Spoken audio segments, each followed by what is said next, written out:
it's easy for films to get pigeonholed in like it's the Indian John Wick or it's that, but actually like people that really understand the philosophy of the story that can help you maintain that integrity throughout. That's the most important thing. I can't believe this is your directorial debut.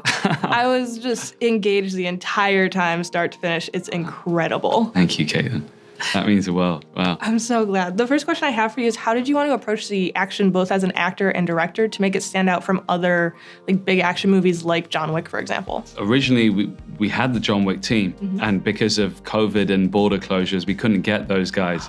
So I was on the island and we're running out of time, and as you do, you go on YouTube, and I found this guy, Brahim Chab, who was in Thailand. Just before that border closure, we managed to get him in, and he was a beast, man. I've had a little bit of martial arts experience in another life, and so I just love spending all that time with the stunt team. In the morning, it was like my therapy away from the stresses of directing. Getting my ass kicked basically every morning. But, you know, we would just constantly like try and top each other, and I was like, you know, he would show me something, and I'm like, actually, I can do this. What about that? And it kind of built, and the idea was just trying to create this really primal, animalistic kind of very jagged kind of action, because real violence is not like choreo. It doesn't flow and feel so balletic. It's odd and raw, and like this guy's truly an underdog that doesn't have all the tools. He's not really prepared. So he's teeth gnarling, sweating, drooling, you know, biting, whatever you can to survive.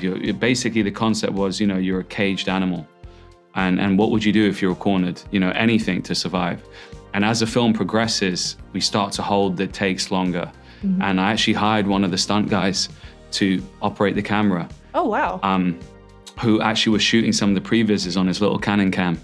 And I was like, you know, Steve, tell me what you want to do in your future. And he's like, I'd love to be an operator. And I was like, here's your chance, man. And he literally became like the third performer in the fights.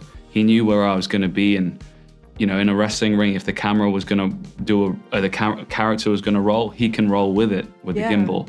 And we just started doing crazy stuff. Yeah. With this being your directorial debut, what did you take away from this of like how you would change your approach in the future versus what you would keep the same? Avoid a pandemic. Yeah. That's the first thing.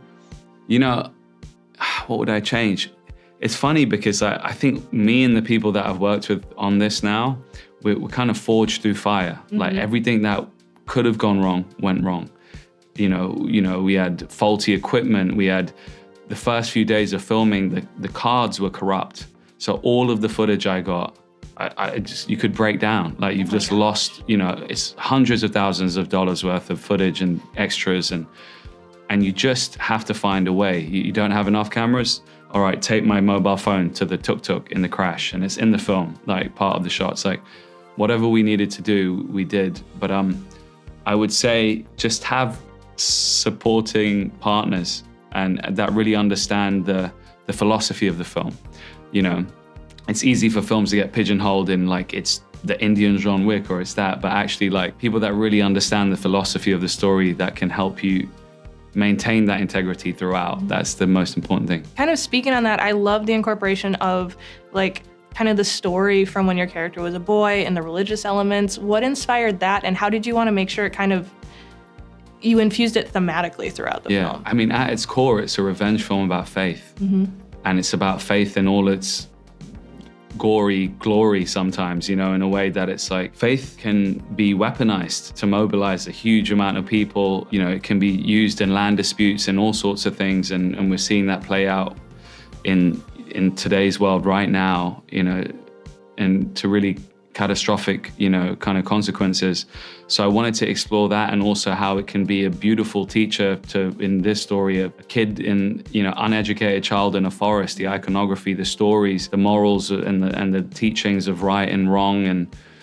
And for me, it's like trying to flex on all of those things and, you know, parts of the culture that I had shunned as a kid. When I started researching the film, I was like, God, the philosophy, you know, how open-minded some of this stuff is, and how rigid we've become now in it. But actually, you know, I just wanted to infuse that into the story. We have a bunch of underdogs helping each other. And when I started looking into the Ramayana and that mythology, I was like, oh my God, he could represent that. And, you know, Hanuman and his band of outsiders, who could that be? The Hijra community in India. And it just started building. And, you know, I'm talking about the caste system. Yeah. And, you know, the action genre, kind of the core tenet of that is like working your way through to get to the big boss. Right. Normally working your way up, like in Game of Death with Bruce Lee or The Raid or Judge Dredd. And I was like, you know, I can represent the caste system in this, you know.